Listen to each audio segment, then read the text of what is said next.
Hey guys, welcome back to the channel. In this video we shall look at how to use Talabat Pay Later.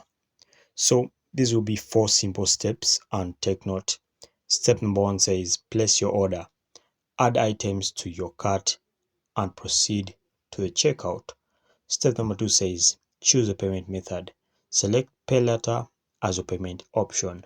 Step number 3 says confirm and submit, review your order and confirm your payment method. Step number 4 says pay within 30 days. You receive an invoice for you to order and you have to pay within 30 days. So guys, this means if you make an order, you'll have to pay within 30 days, because within these 30 days you receive an invoice for the payment to be made. And guys, important to note is that account setup, you may need a Talabat account in order to create a pay file. Okay, and then if you don't pay in time, if you do any late payment, Talabat may disable the Talabat option and charge your card immediately. So guys, be careful. If you make an order, pay in time.